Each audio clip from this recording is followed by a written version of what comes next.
fucking let it all go. Just let it go. Just let the waves hit Were you you. watching Frozen earlier? Yes, I was. Yeah. The real truth never bothered me anyway. So, I mean, like, what does it matter? Like, Right. you're going to get fucked regardless, whether it's by this person or that person or this entity or that entity. This system or that system. Right.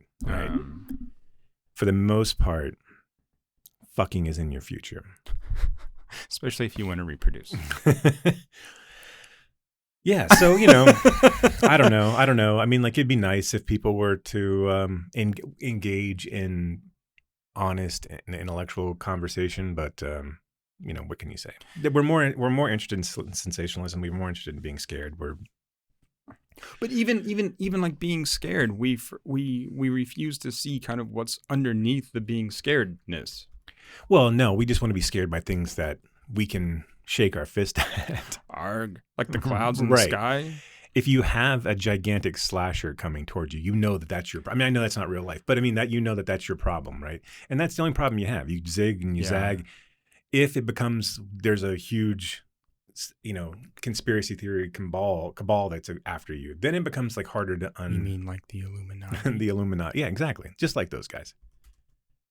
That's a really good Italian restaurant down on Main, by the way. The Illuminati. They have a. Have you penne been rustico. Speaking of that? Have you been to Boca yet? I have not. Have you? No, I'd like to go. I'd like to go as Yeah, well. it I think looks it good. just opened, It and I did, suggested yeah. it, and I was like, "Well, we'll give him some time to work out the Okay. kinks." But, Yeah, I told Logan, I was like, I want to go eat there, and she's like, well, I don't eat gluten. I'm like, I said I want to go eat there. I don't. I want you to go and sit and watch me eat. Yeah. I'm sure they've got a gluten. No, Like, I'm sure they do. These. And also, just you know what? Just do it once. It's fine. Right, I'm right. kidding. I'm kidding. I mean, you've eaten gluten at some point in your life. Right. So, and you do sometimes when you're like, ooh, I really want like that pastry. Which is there not like a pill? Is there not like a you would think there would be, or like a self-injection you can give, right? A glute aid or something. Okay. So speaking of this, I was listening to like a podcast coming in today, and it was one of the ad reads that was White Bird Blizzard in a blizzard. That's not how you. And one of the ad reads was for a like drink you drink before you go out drinking, and so it's like a prebiotic that like. So you don't wake up with a hangover. And I'm like, are you fucking serious? Like, this is what we're doing? Really? Oh, for sure. That was so messed up. But I mean, there's something for everything, isn't there? Yeah. We have uppers and we have downers. We gotta, And but they're all now prescribed. It used to be that you had to know a guy at a certain bar, right, to get the really good it's all stuff. pharmaceutical grade these days, my friend. Okay, welcome back, Screamers, to another episode where we ask, "Are you my mother?" Look, I wanted to do something with White Bird in a Blizzard, but I really couldn't quite figure out what to do.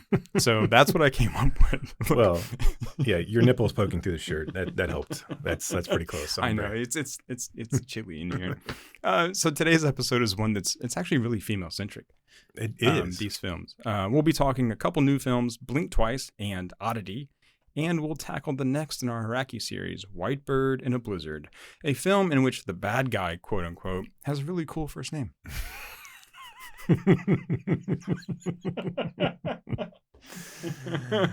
Spoilers, but yeah, spoilers for a 10-year-old film. But right, do you think people know? Yeah, I don't think people know that film exists at all. So right. Well, what's new? What else do you want to before we get into these films? Right. Again, what is new, Jason? Every single time we put together a triumvirate of films, that's the first time that those three films have been spoken about together, I know. And ever will be spoken about together. But this is why people listen, because they're getting the stuff that no one else is getting. They're them. like, how do you make these weird connections? Right. Well, I just told you. Right. They're all female centric. Yeah. I don't know, man. Like it's and I say this every episode when you ask me what's new, but really nothing. I mean, like it's the same shit day in and day out. And it's, you have designs on A Good Life and trying to do things that you're passionate about. But alas, we just all kind of fall back into the undertow and, let it suck us down until we are no longer. So we are a happy duo in this podcast, aren't we? I mean, if nothing else, we are chipper and cheery and I saw Beetlejuice. Oh, you did? Beetlejuice, yeah. Okay. It's pretty toothless. I mean, like there are moments, but it's a weird movie. It is a weird, like, and I'm not like opposed. Like, here's the thing that I think that it did well is that it kept the fan service and you remember that thing down to a pretty good minimum. Like, obviously the shrunken head guys are more of a thing now. They're more like your minions in this movie, but like, but they don't do just a ton of, like, there's things in the background, but they don't like call them out. They don't like make a point to say, and I mean, I'm sure there's some of that, but like, it's not as bad as you see in these other things that are like a rehashed. Deadpool and these legacy just sequels, where they're calling attention to these things, right? Or the things that have been like Top. I don't know. Maybe Top Gun Maverick did it okay too. I can't remember that film at all. Besides Jennifer Connelly, so I've kind of washed it all out. That's not a real ringing endorsement for Top Gun Maverick. Look, it was fine. Look, I don't like. I mean, I can do without Miles Teller. It's fine. It's not. Right? Yeah, I mean, it's okay. Yeah, Miles Teller is like the male Blake Lively, but he also, I get him confused with Ty Sheridan. Yes, Ty Sheridan's better than Miles Teller. I agree. But I still get them. There are a lot of generic, and like he's not quite as squinty-eyed as Barry Keoghan. Like but like there's an evolutionary picture that has those three guys together. Right, there's a Venn diagram. I think Barry's at the end of it, right? Do you think that like studios executives sit around and go, okay, if we can't get X, we'll go to this guy. Oh, yeah, if we can't get Barry, we're going to go to Ty. And if we can't get Ty, we'll go to Miles. And if we can't get Miles, we'll just get an unknown. Yeah, I mean, I think this is where the term, like, poor man's X comes from, right? It's like, well, we can't get this guy, but we can get this guy. And he kind of looks like him, especially if you do squint. Right. So back to Beetlejuice, that like Monica Bellucci, but what the fuck? Who is it? I don't know. Bellucci, yeah. The girl from Saturday Night Live. She has nothing to. She's the big bad in this movie, but she has nothing to do, and she's completely inconsequential. She just exists to drive a plot point where you didn't kind of actually like need... she was in the Brothers Grimm. Yes, yeah, exactly like that. And it's weird too that, like, I guess everyone kind of had their I don't know, at the end of Beetlejuice, right, all the humans who were the bad, quote unquote bad guys, kind of come back around and are made good because we're all okay with the Maitlands and the Harry Belafonte music, and it's all fine. Like there's like they come around to like accepting Lydia and like blah blah blah whatever. But now they're all, so like I guess it's fine that they're all good people, and this one they're not.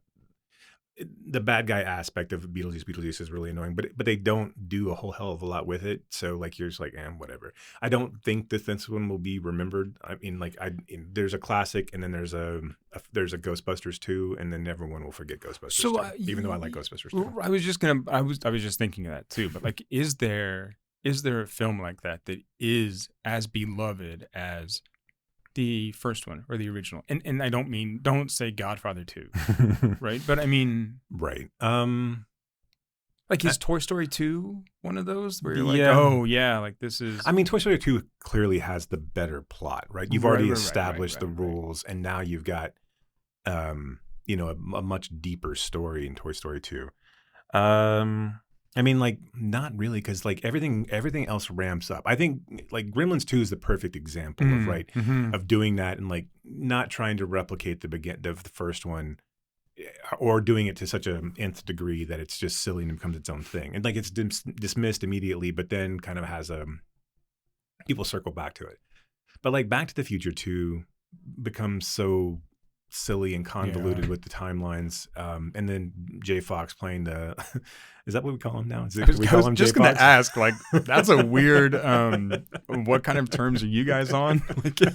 Right. Me and Mickey J, or he's doing the multiple roles, even playing female roles, and it gets to be silly. Is that where Murphy got the idea in like Norbit or whatever? Okay. Yes, it's absolutely where he got that idea. He was like, holy shit, if MJF can do it, MJF, I like that. EM can do it. I like that. Eddie Murph can do it too. E-Murph. The E-Murph.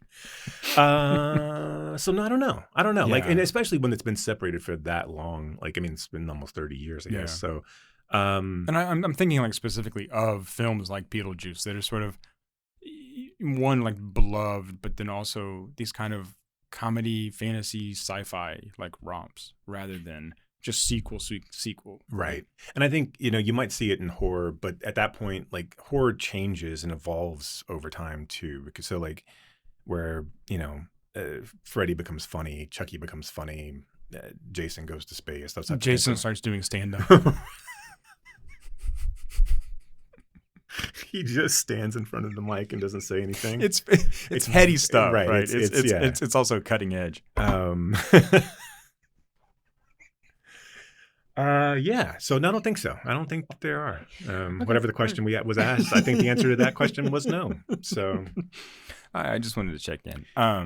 That's really about it. I don't know. Like there's, start of things and the ending of other things, and like it's the cycle of life and what have you. I don't know. I mean, like bad. So you're saying there's a season? Yeah, there's for everything. Turn. And the Internet Archive lost a big lawsuit today, so they had to so they were a bunch of there was a bunch of it was a copyright infringement argument. So a bunch of publishers were pissed that they had books hosted on their site. So wasn't the Internet Archive maintaining that it was a library? It was, yeah. Right. They have an actual physical copy somewhere, and right. And then they loan these books out. But of course, once you've loaned them out, then it's and so publishers are saying, "Well, no, you're not actually." Yeah. But so how does that work then? When a lot of libraries in higher education, a lot of libraries in the public, right? I just mean like city libraries can do the same thing. Or have e-copies that you can, for free. Yeah, I don't know. It's been a minute since I've downloaded any. So I don't know the restrictions on the e-copies that you get. And I mean, I think probably the ease in which, I mean, like you could probably, if you got an e-copy from, say, the Fort Worth Library, that you could probably copy it, do something with it, and then kind of quote unquote return it. But I think the barrier to that may be such that it's not really worth the squeeze, right? I think the Internet Archive, my concern with the Internet Archive is that it was a good resource for finding things that you just couldn't find anymore, out of print things. Right. I mean, that's how we found Araki's first two films. So I mean, losing all like so we keep talking about this, but like we're losing digital footprint left and right, and it's just and losing digital footprint, but that means that we're also losing these physical copies of things that I think Araki's first two films are a good example. Who knows where those prints are? Right. I mean, really, does he?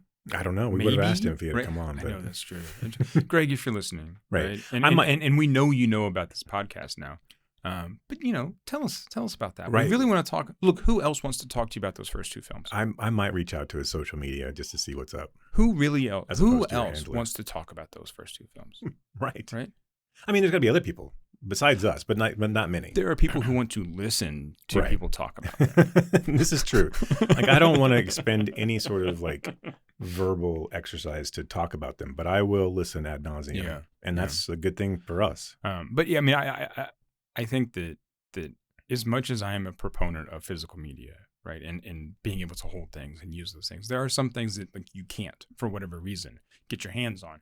And so to lose access in any kind of way to some of these, like love, look, love is ephemeral.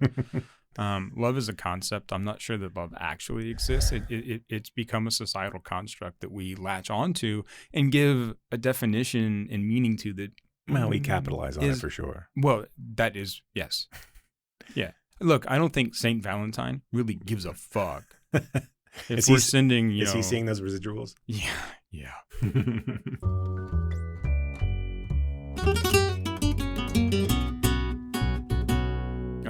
Okay. Do you want to? Yeah, let's hop into movies. Yeah, let's do it. Because the world kind of sucks sometimes.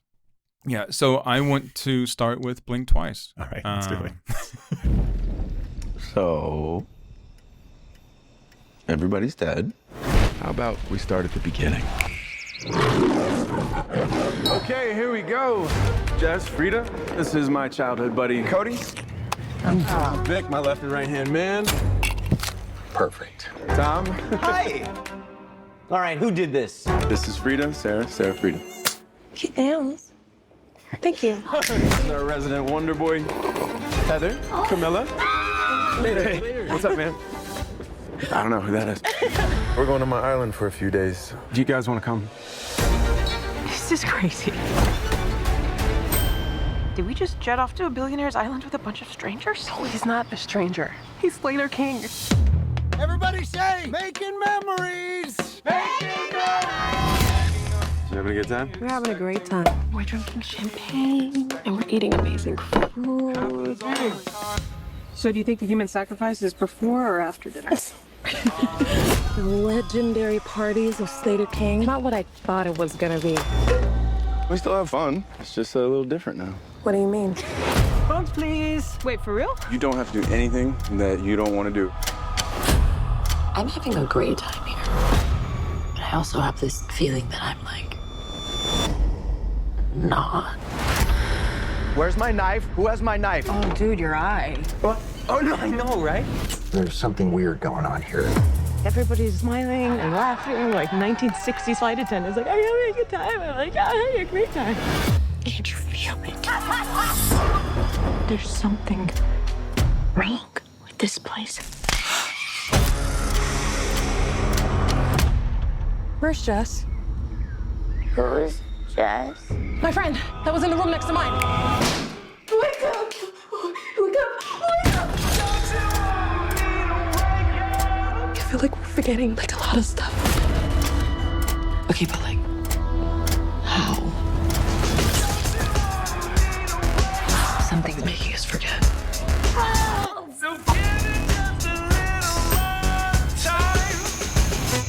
Uh-oh. We need to know what's really going on.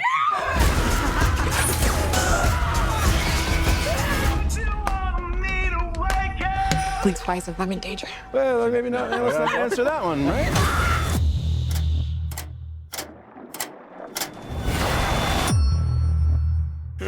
When tech billionaire Slater King meets cocktail waitress Frida at his fundraising gala, he invites her to join him and his friends on a dream vacation on his private island.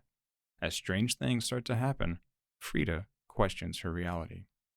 So, I have heard and read people say that this movie isn't really about anything. What? And thank you.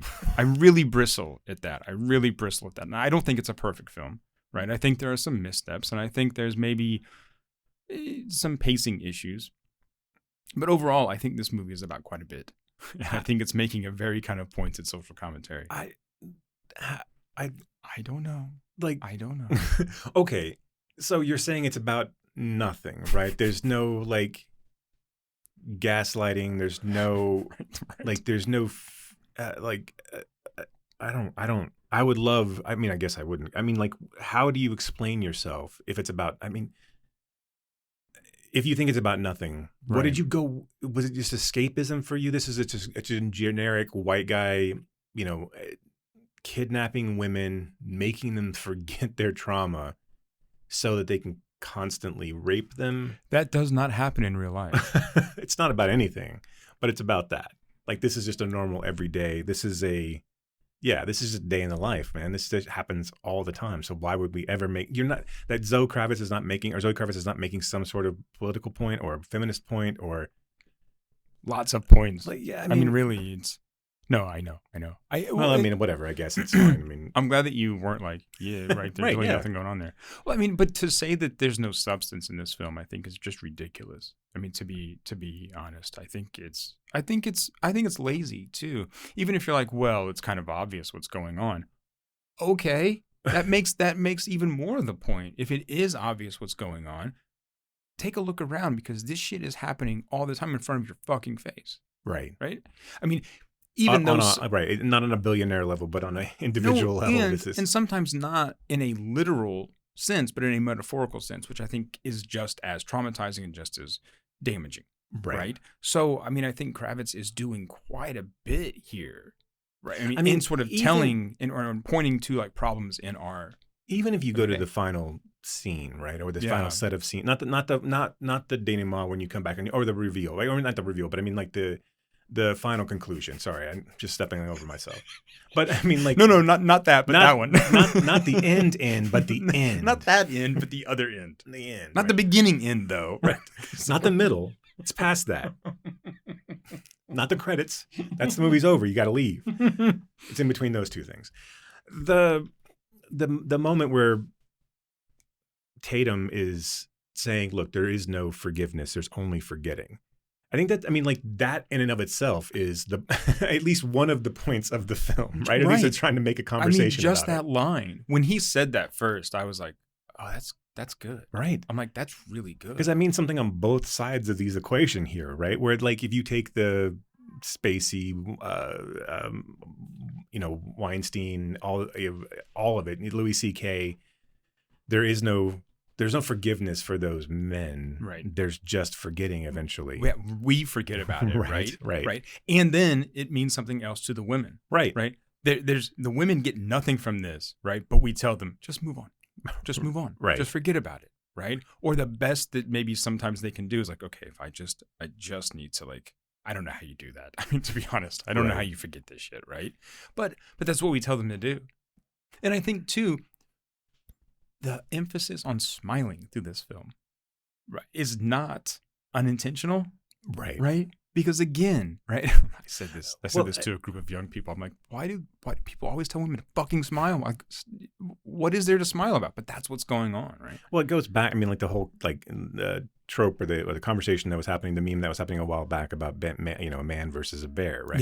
Yeah. This is the exact equation, right? And the women in this, I mean, to set up the plot, they are working class women. They're waitresses who get caught up in this billionaire's orbit. Yeah, and he invites them out to his island, and he has basically had to buy himself an island because he got involved in some sort of scandal. They don't ever really explain. But we understand that it's some kind of inappropriate thing, but nothing that was deemed quote unquote serious enough to sort of bring in the law or like sue him or to jail.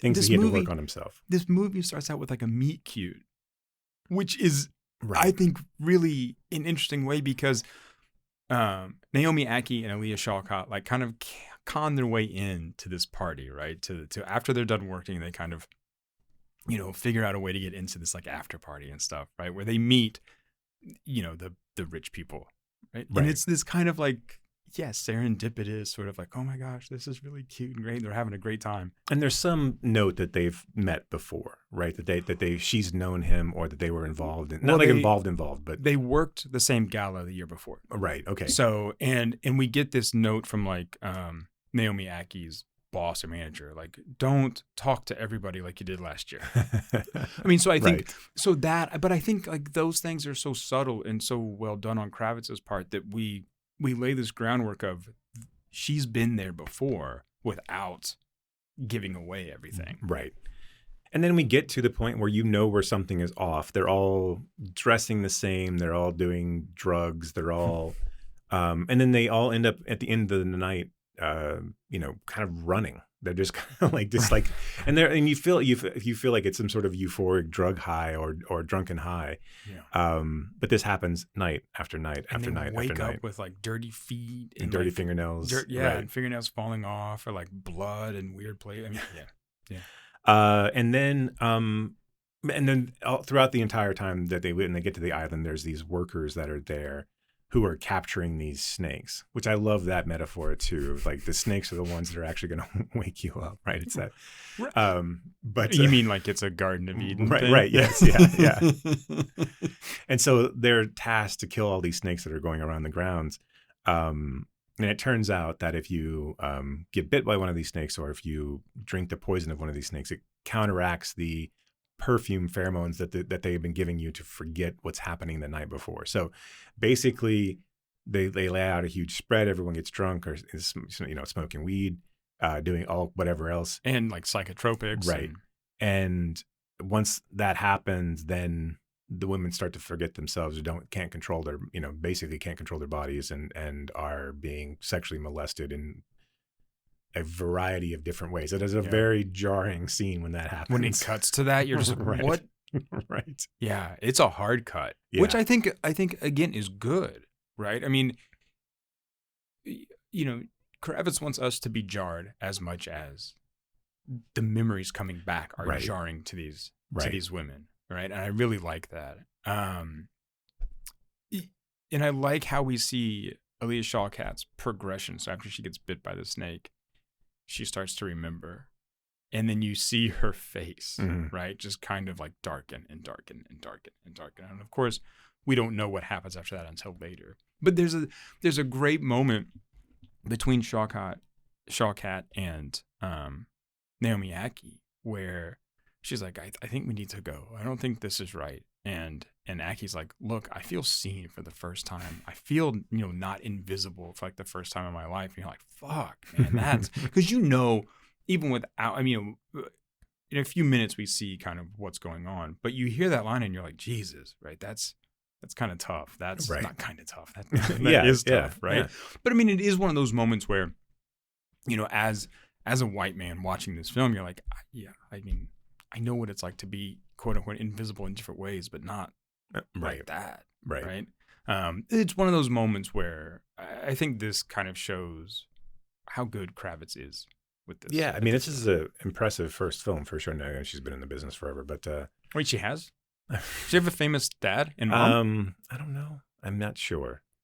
But all I know is that's a different world. I don't know. In her next film, I'm gonna go her way. I'm gonna go out of my way to go her way to see the film. Wait. Tell me which way you go. Her way. I'm gonna go her way. If you ask me, am I gonna go her way? Absolutely. That's my answer. Is I'm gonna go her way. Okay, but what I really want to know is. This is why no one listens, right? that right there. Well, you just got to know. It makes sense that when I say something, you've just got to know. And of course, the answer is, I'm going to go her way. So Shawkat gets killed. You don't really know that. She just disappears. And the women forget that she exists, right? But that lighter, right? Which again, another good kind of object that gets planted throughout, and we're made sure Kravitz makes sure we don't forget about that. Right, because Shawkat never forgets about it, right? Where's my lighter? Right, Where's my lighter? Who's got my lighter? I'm gonna write my fucking name on this thing. right. Yeah, these little things that solidify our existence and our acceptance into a world that probably shouldn't or doesn't want to accept us. So when she gets killed, they all start to forget about her, and then but her friend is still the one what's her friend's name in the movie? I forget now. Frida. Okay, yeah. So Frida's still trying to figure out now. Okay, now something clearly is wrong. She goes back to the room, and her room's in a supply closet. And she ends up coming across the housekeeper who makes her drink the snake poison. Yeah. And then she starts to remember. She gets one of the other girls to drink the snake poison as well. And that whole sequence then is really, really amazing. So them trying to maintain a level of this is okay and don't raise suspicions while trying to awaken the other women. And they're just constantly smiling and freaking. The terror in their eyes and the smile on their faces. It's such. Again, how the fuck do you say this movie is not about anything? I know. This is what I mean. Like, what the fuck were you watching? Right. And then it becomes a I spit on your grave kind of situation where they finally become kind of, they get their senses back. They realize what's been happening to them, and then they start killing or at least fighting back, which I think is well deserved in this film. I think that's why you go see a movie like this, right? Absolutely. Is that moment of okay, yeah, we're gonna last house on the left this thing, right? I mean, it does feel different than I think. It's not as exploitative as that. Yeah, so I don't mean no, but it is a kind of on the face of it a rape revenge film, and I think that's what I was going to say. That it has so much in common with those, right? And I think it's definitely influenced by some of those. But it also is doing, I think, something completely different in the first half, right? Or the first kind of 2/3. Oh, 100%. This is, this to me, felt like, I don't want to, totally do this comparison, but Midsommar and, Get Out. Sure, a mix of Midsommar and Get Out. Yeah. I think there's definitely an influence of, Get Out on almost everything now, right? To this instant. But I don't think that it is, I don't think that it's taking so many cues from Get Out that maybe other people have sort of pointed to. They're like, oh, well, the Polaroids are just like the camera and the flash and Get Out. I'm like, no, it's not. No, they weren't. They served not the same purpose at all. No, like not at all, right? That's why I'm kind of like, what the fuck are you talking about, right? This is where I just want to fight with well, I mean, I think it's a natural evolution of what Get Out kind of put in place and made marketable. Right. I do think that this, obviously told from a female's perspective, told by a female, I think this is much more powerful. I think it's much more powerful than something even like Don't Worry, Darling, which is kind of in the same vein as this. And really what Don't Worry, Darling did so poorly, which was make your men ineffectual at the end of the day and make them this kind of alt-right incel, like, now you still have powerful men. Yes, there are men that like, and I think there's a couple of things, like what Kravitz does, and obviously being who she is and having the pull that, her family does, like the cast is outstanding. And I'll come back to that in a minute, but also making all of those men kind of the spectrum, like where you have the billionaire alpha male, you have the kind of chubby, Haley Joel Osment that's on the outskirts. That's kind of like, he's probably smarter than most of them, but like also is eating eggs so he can lose weight. So that someone will want to fuck him, right? Is what he says. Right. Yeah. The big dum-dum in Simon Rex, the elder statesman that kind of is not like, I think the Kyle MacLachlan role where he's into it, but he also needs to forget because he can't, like, he's that older generation that is not really, he wants to be where they are and do what they do, but also he has some sort of moral hang up about what's happening here. Right.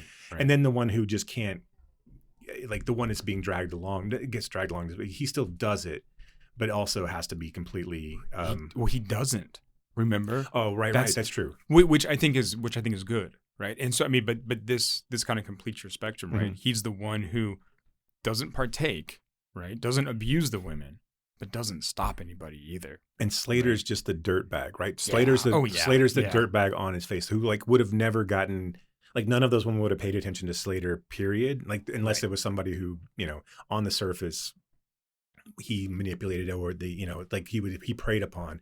But he's just a dirtbag. And so it's kind of like, I mean, most of them, except for the Channing Tatum character, none of these women would really give it any time to, except for the fact that they have money and they know how to use that money. Right. To get what they want at the end of the day. And I don't mean that these women are after their money. That's not what I'm saying.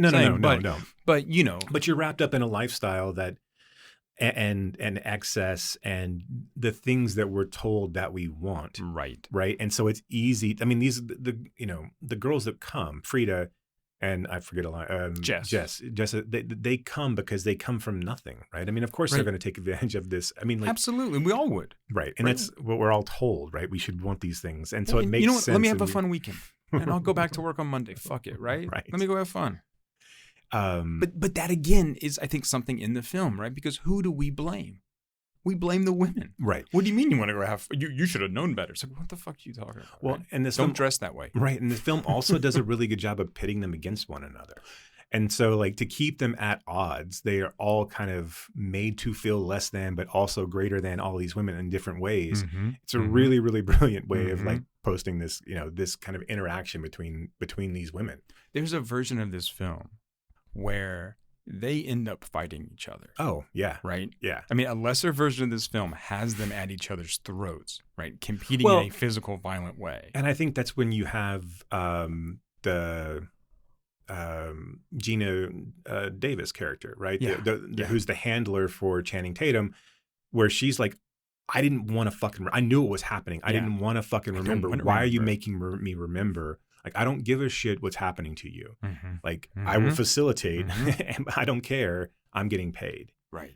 And yeah, so, I mean, like, I think she does a really good job. I think she also, like, I don't know how she pulled it off, to be quite honest, but like the casting of this is goddamn near pitch perfect. It is so good. Like Haley Joel Osment's amazing. Simon Rex is amazing. Slater's amazing. Like, they're all so good. Right. Right. I forget how good Channing Tatum and Simon Rex are. Yeah. Right. And a movie like this, I'm like, oh, okay, right. I remember now. Tatum's "I'm sorry" rant I thought was so effective. And I was just like, that was really, and she really like pushed him like to the edge of that. Like one more "I'm sorry" would have been too much, right? But one fewer would have been not enough, right? I mean, I just thought that was so good. And then, I mean, that whole speech, and he's right. But this idea that these men are resigned to be who they are because there's no coming back from what they've done. Yeah, I think it's an interesting, really, really interesting conversation to be had. And I think you know, as much as we want to decry, we like all of these extremist viewpoints and the people who partake in those extremist viewpoints, I think the conversation to be had is how, you know, at what point do they become irredeemable? And, you know, I think that's a question we don't have enough because we want to put them into boxes. And again, I'm not for any victims, of course, I'm not advocating for forgiveness. I'm really not. No. But I do think as a society, we have to understand, like, once you've driven someone, once their actions have, or there's no, you know, if there's no coming back, if there's no way to, you know, actually work towards for forgiveness or not forgive. I mean, whatever. Well, if there's no path to rehabilitation. Right. Yes, that's the word I was struggling for.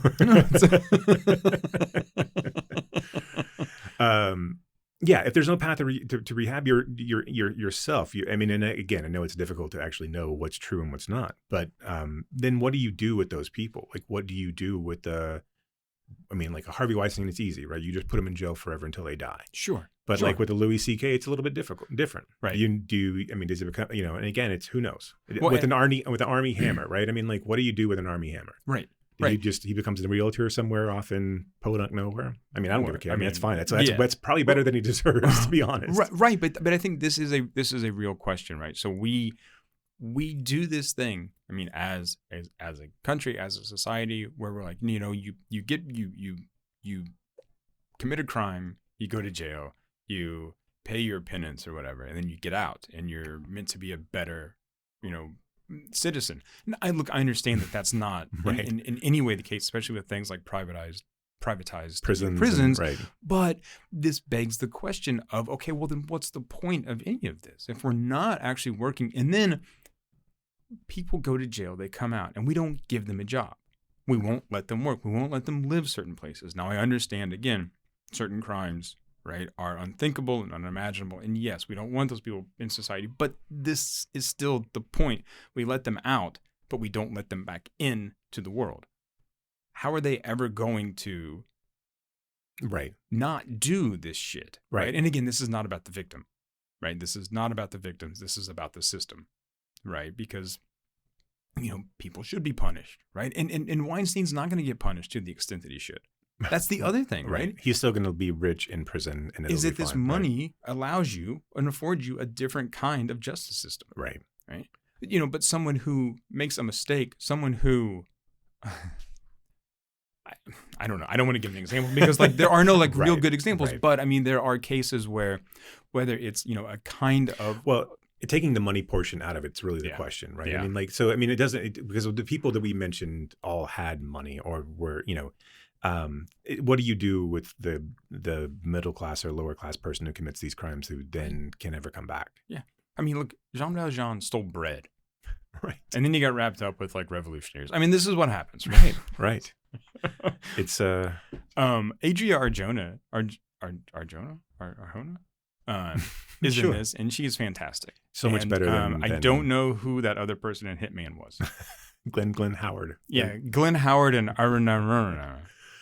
But of course, you know, everyone like praised both of them in Hitman. They give her something to do here other than to be a pretty face. She's and great. She's amazing. She's great. Yeah, she's really great. Go ahead. Sorry. No, I was just going to say, so let's talk about the ending. Yeah. Yeah. So basically what happens is the women start to fight back. Obviously, there's a lot of back and forth in this case, but all the men essentially kind of get their comeuppance except for Channing Tatum. He's the last one. And they give him the pheromone to make him forget.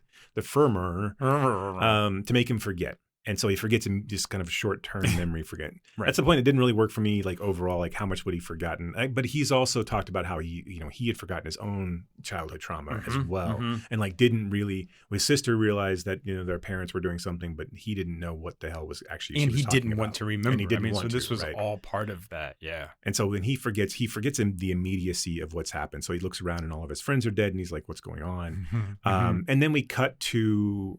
I mean, so eventually the women win. I mean, so they're and we cut to. We also find out this happened the previous year. Right. So yes, Frida realizes that, like, and that's kind of why she's been targeted for this event. Was like because Channing Tatum enjoyed the fight. He also says to her, right? So at a certain point, it's just Naomi Ackie, Frida, and Adria Arjona. They're the only two left alive, and it's just Tatum, right? And he's got a knife now, and Frida's like, "Don't kill me, don't kill me." And he's like, "Why would I kill you? You're my best friend." And he means it. Right. And I mean, that was the other part that just sort of like broke my brain at this moment. I'm like, holy shit, like this guy's so messed up. Right. That how he feels about her and then he can continue to do these things is just. Right. Well, and to do them is part of the reason why she's his best friend, right? The fact that she is who she is and the spirit that she has, but this fact that he still has to treat her like this. Yeah, it's not about, this movie's not really about anything though. That's true. That's the good thing about it. It's kind of like, is there substance there? It's like follow that this bird doesn't make me and think blink twice, at all. Right?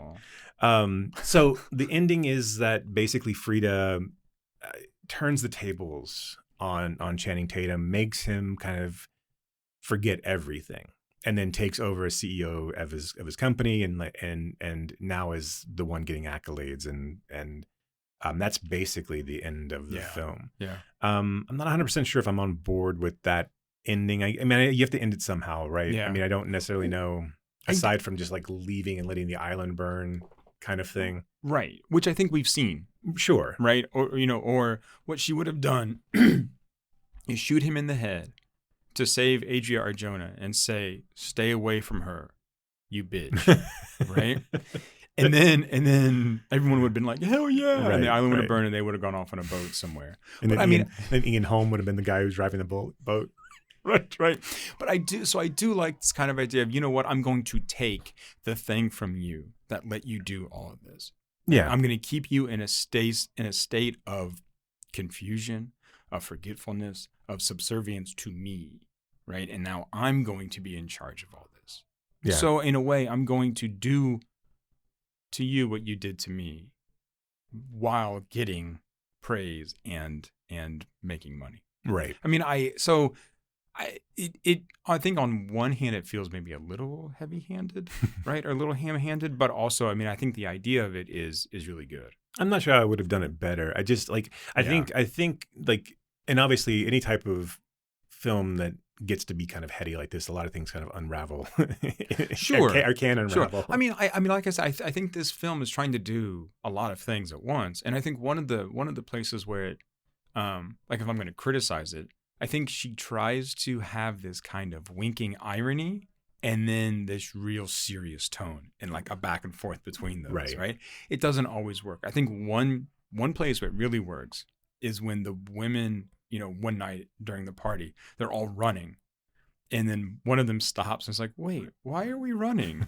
I thought that was like really, really well done. And so that's a moment where it worked, but other places it doesn't that balance doesn't quite work, right? Right. But, I do think this will be better on. I have not had a chance to go back in because it hasn't been on streaming yet. I haven't gone back to see it again, but I do think on subsequent viewings, I think this will grow in stature. I do too. Like Get Out did as well. Yeah. And you'll start to pick apart, some of the things. Yeah. Yeah, and I mean, like I think it's a really, really. I mean, I think it's on par with Get Out as far as a debut film. From an exciting filmmaker, for sure. One more question for you: what do you think about the title change? Oh, what was it before? Pussy Island. Was it really? Yeah. So in 2017, when it was announced, right, it was like, the title's Pussy Island. I don't think you can. I mean, no. Okay, so take away the like you can't put that on a poster. No. I don't care about that. I don't care about that. I don't think that like. I mean, yeah, I don't care about, because again, it could have gone just, I mean, 2 years, or 2017, it probably was just going to go straight to Amazon anyway. Do I like that title? Not really, because I think that's too winking also. Okay. I think I mean, look, we just said the other day about how we in episodes ago we wanted Speak No Evil, the trailer for the US version, to just be two couples meet in Italy, and then all of a sudden Speak No Evil.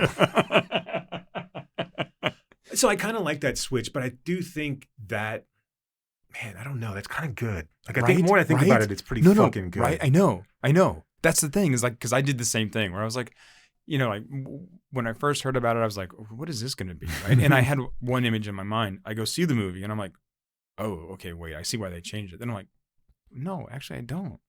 Because I kind of feel like the original title would have really like driven stuck the home, knife right? into, Yeah. I don't know. I mean, just. Yeah. No, I want it to have been that for sure. I know. Yeah. Because I mean, Blink Twice, look, I mean, it's fine. It's not a great title. And I you know, whatever. It's, because the whole premise is she's blink twice if I'm in trouble. Kind of but thing. as a joke. Right. Yeah. And I do think that had you had, God damn, it would have been really good. Had you have sold it as Pussy Island, and just the trailer is just them having fun and like, and that's it. Like she meets Channing Tatum, like, and we're just going to go off and fuck on this island and get drunk and have to do drugs and do whatever. And then, I think, man, that would have been good. That would have been really, really good. Yep. Okay. So Kravitz's next film is Pussy Island 2. All right. Let's return to the Puss. The return to Pussy Island. Okay.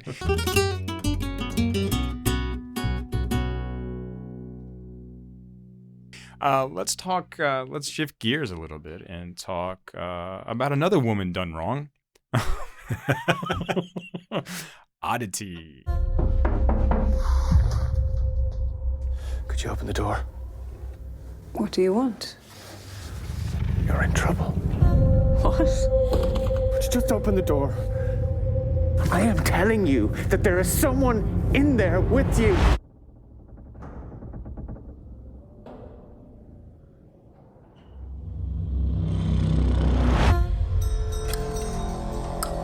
Why do you want it? He took my sister's life. I want to see what was going through his mind.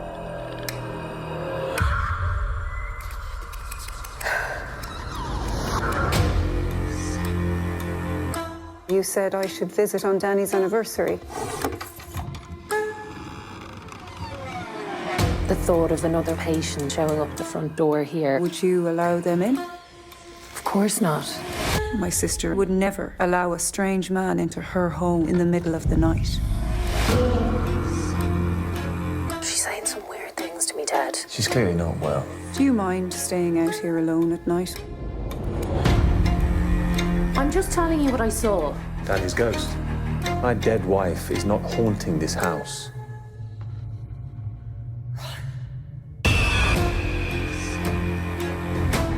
What is this? Put them back! This is not real.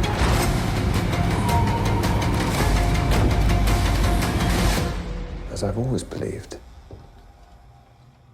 there's nothing that can't be explained. A psychic medium attempts to uncover the truth behind her sister's murder at the site of the crime. Sure. Okay. I mean, I dug this. I think it's kind of a well done ghost story or golem story of sorts. It's got mood and atmosphere in spades. Yeah, I don't know. I mean, there's not a lot to talk about here. I mean, I don't like literally nothing happens in the first hour. I know, but it's creepy. But yeah, you're intrigued mainly because the main actress looks creepy, and you're like, okay, Carolyn Bracken. Yeah. So the whole premise is that there there's this guy who works at a psychiatric hospital. You mean a doctor? A guy. He's just a guy. He's just a guy who works there. Well, I mean, there is another guy. There's a bunch of people that work there. Well, actually, just two, I guess. That's it. And then, well, one guy we know that works. And other pharmaceutical representatives who come in and out. Right. There's a guy who works days. We don't ever see him. And there's a guy who works nights. That's right. We see him. But that doctor owns a house that he's bought with his wife, and she's refurbishing it. She's also, I guess, kind of psychically inclined because she's setting up experiments in the house. Well, her sister told her to. Right. But I think they're still there's a tied connection, together. right? I mean, she even says like, we're connected, and there's a kind of like feeling that passes between them. Yeah. So she has this like camera on a timer, and she's in the tent and kind of like the I guess the basement area of this home, where like it's downstairs. Well, that's like the main like sitting room. It's like this old. So they're in Ireland, so it's an Irish house. It has an accent. It's the Barry Keoghan of Tyler Sheridan or Ty Sheridan's American Homes. If Ty Sheridan is a McMansion, Barry Keoghan is the estate, and Miles Teller is a caravan down the way. Right. He's a trailer over. But it's like this old. I don't want to say farmhouse because that. No, it's an estate. It's like a big it's a square. Right, but it looks like a castle, like an old castle is what I'm. Yeah, boy, the word castle. I was thinking like fort or military base, but it's right. And so because the house like wraps around. Yeah, absolutely. And there's a middle square, and so but she's like down in what becomes the sitting room, the gathering place for visitors. All right, go on. No. I'm more than happy to let you talk about this forever. And so she's in a yellow tent, and she has this like camera that's on a timer that's just taking pictures to capture some sort of whatever happens to be in the home. And so one night they're refurbishing this house while he works at the psychiatric hospital. He works nights, et cetera, et cetera. And then one night when she's home alone, this person from a patient from the psychiatric hospital who's been let go knocks on her door and basically says, "Hey, while you were out looking for something in your car, someone went inside the house. Please let me come inside so I can help you." And she's like, and this guy's got he's got a glass eye. He's creepy looking. He's like looking to the doorway, and she's like, yeah, no, I'm not gonna let you in. And he's like, well, okay, fine. Call the police. And she's like, well, I can't find my phone. It's like out in the car. That's why I was going to look for it. Or I thought it was out in the car. And because she threatens to call the police, and he's like, oh yeah, he's like, good, do that. Call the cops. Yeah. And she's like, she thinks about opening the door, and she doesn't, and then she gets killed. Yeah. But you don't know who killed her. You think it's the guy who was at the door, right? Yeah. Well, spoiler alert, it's not the guy. Guy in a creepy mask that did scare the fuck out of me when that happened. You didn't see this in the theater though, right? No, because it wasn't out for very long. It was like out for less than the running time of the movie. Yeah, right. It was out for an hour and 35 minutes. I had seen like a brief write up for it, right? So yeah, I knew that it was a thing. It won the audience award at the Overlook, and so yeah. But it was like at one theater for like one. I mean, you just happened to be there. right. I actually bought tickets to something else. Yeah, like, Harold and the Purple Crayon, and then you went to go see that. God damn it! I really wanted to see Zach Levi in a purple onesie, and I did actually see that movie. So you did. Buoy for me. Yeah. So cut to a year later, after the wife has died. The husband's still in the house. He now has a new girlfriend, but the person who's killed. So the person who someone's really excited about it. The person who killed the wife was readmitted back to the hospital. He's been killed, and they have a shard of his glass eye. Well, her sister is a medium, psychic as well, and you can bring her personal things, and they can tell, and she can tell things about it. She has a curiosity shop, right? And so Shoppy. The doctor saw that the person was killed. He had his head bashed in. He takes the glass eye, and he was going to destroy it, but he's like, I knew you wanted it, so I brought it back to you. And she's like, hey, that's great. Let's get together for dinner sometime.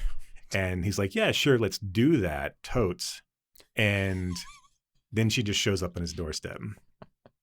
After she reads the glass eye. After she reads the glass eye. Yeah. She's also telling him about the curiosity shop and like all the things that are in it because she runs this curiosity shop. And by the way, she's blind. She can't see. And she's blind because of cancer. Right. Or she had brain cancer. Eye cancer. Was it eye cancer? No, I'm just kidding. No. I'm sure. I don't have any idea what kind of cancer makes you blind. I'm probably going to get it now that I said that. So I'll let you know as soon as that happens. Probably lots of different kinds of cancer. I don't know about things, okay? I don't know. There's a lot of knowledge out there. You can't contain all of it. Well, it depends on who you ask. True. That is true. So I think, was it Aristotle who believed that like we were born with all knowledge? We just had to remember it. Well, that's fair. I'm sure someone will correct me. I do know. So you do know. You have to access that. You have to access that knowledge. Right. 10% of my brain type of thing. Or like, what do you know a priori? Let's dig into this right now. So she's explaining, although it's weird that she's explaining the curiosity shop to her late sister's husband. Seemingly he would know. But anyway, we need to move this plot along for the audience. So everything's in there is she's like saying, hey, she doesn't know it's him when he walks in. Don't touch this stuff. If you need something, let me know. And everything in here is cursed. And we remove the curse as soon as you purchase it. And like, so he's telling, and then he's like, hey, it's just me. Don't worry about it. I'm not going to steal anything. Yeah. Also, I'm a doctor. I don't believe in this woo witchcraft. Here's the eyeball.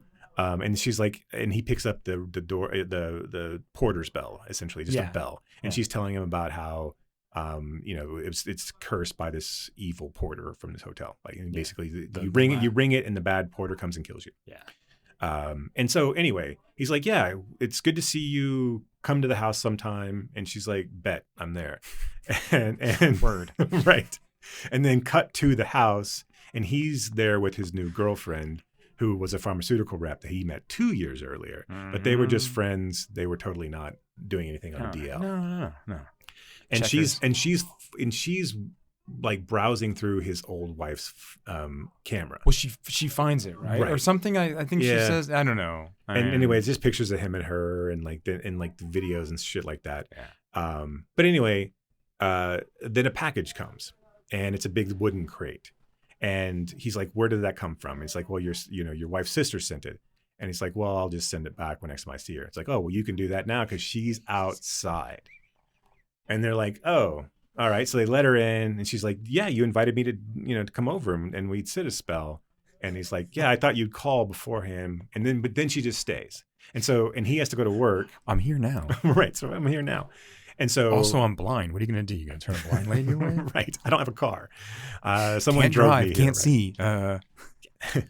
So they, so now the, there's a lot of stuff going. You gotta see the fucking lineups on.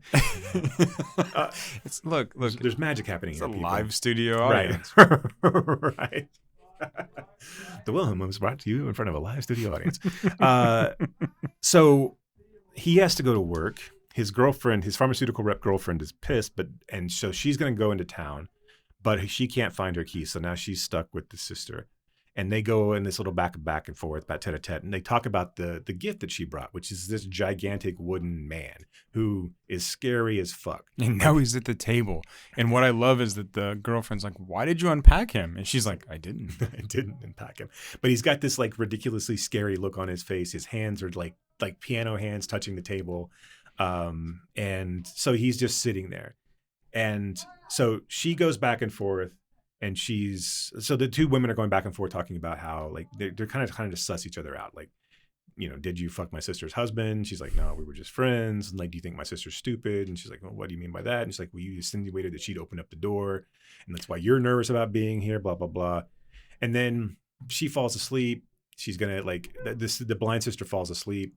All of a sudden, the man is at the table. So the girlfriend starts to look at the man a little bit closer. The wooden man, and she notices there's these holes in the back of his head. And there's a picture of the sister when they're a sister and the blind medium as they were younger. There's a vial of blood. There's a tooth. Yeah. There's weird shit inside this head, right? And that basically just starts to creep her out. Like the whole entire time, she starts to creep her out, and eventually she just gets freaked out and bolts. She's like, she finds her car. So she couldn't find her car keys. she ends up like opening up the chest. Her car keys were in the bottom of the chest. She sees the ghost of the dead sister. Oh, that's right. That's right. Yes. Yeah. So weird shit starts to start happening. And and the sister, the ghost of the sister or the ghost of the wife was like, get out, like leave, run. She pops up, run. Yeah. And so she's like, okay, cool, I'm out. and then she finds her keys. And gets in the car and leaves. And then the doctor gets off work, comes back. Or I guess maybe he didn't get off work. He just comes back because he knows his fiance, his girlfriend is left. And he's like, hey, what's going on? Where did she go? And she goes, well, she left because my sister told her to run. Yeah. Because she was always the smart one. Yeah. And level-headed. Right, the one level-headed one. But I know that you had someone kill my sister because she's touched the eyeball and she knows. And she's like, I went and killed the guy who I thought killed my sister, and he didn't. And now I'm going to have to pay for that, but also you're going to have to pay. I know that you've got another orderly at your hospital to come in. And that's when we see what happened to her. Yeah. Where she gets beaten. With a hammer. You don't really see it. You just see like the aftermath. Him pop up in the tent, which is really scary. And then all of a sudden he's covered in blood and the tent's covered in blood. And he's like squatting in this weird way. It's creepy. Yeah. It's fucking creepy. It's really well. The guy's creepy in general. Yeah. It's really well shit, done. Right? Cover up his face. He's still creepy. So the husband goes back to the hospital and it's like, hey, I got another girl for you to kill. Hey, one more thing. And he's like, but he's also kind of playing it off like, okay, I'm going to go get the cops because he's like trying to placate the sister. The sister's like, I know you did it. I know you got someone to, because the guy that she killed, now that she has his eyeball, he knew what was happening. Yeah. He knew that there was a plot to kill her sister. And so now that she knows all of that. And he's like, look, you trust the cops, right? I'm going to go get the cops. You can tell them everything. Like we'll settle. We'll sort this out because they already looked into me. Wasn't me. Blah blah blah. And he's like, I'm going to leave my cell phone here. When I call back, make sure you answer the cell phone. So so he opens up this hole in the floor, it's like and then sets it up for her. So he calls. He leaves the house, calls, and then she falls through this trapdoor, breaks her legs and her head, and so she's bleeding out. He sends the orderly back to say, hey, just go get my phone and kill this other girl there. And it'll just look like, hey, this has happened a year later. So, it's a bad luck, right? Yeah. Don't live in this house. And so he's like, hey, you're good. So the orderly goes and it's like, hey, you're good. Like, I found your phone. She's going to die. It's going to look exactly the same. And then he gets attacked by the wooden. So she can spiritually or physically embody the wooden man, and he comes and lifts him up, chokes him out, doesn't kill him, but scares the shit out of him. And basically she doesn't want him to kill him because she wants the doctor to be exposed. She's like, I think I would kill you, but I think the worst thing that happens to you is you get exposed and you lose everything. And so the orderly goes back. So he is found at the house, thinking that he killed the sister. So he's back in the mental hospital. He's now in the mental hospital, but he's admitted. He was in the mental hospital before. Oh, that's right. Because then he got released early, and then the doctor hired him as an orderly, and then to do that, with the express kind of manipulative. But now he's in shackles. He's tied to the bed, and he's like, "Look, I'm not going to tell. I need to confess everything, but I'm not going to confess that you did it." And he's like, right.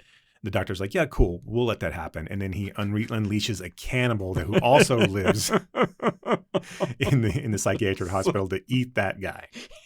And all you see is this guy's head pop up at his feet. He goes in for the toes. It's just. And so now that the sister is dead, the wooden man is harmless. So he takes the wooden man and burns it. Right.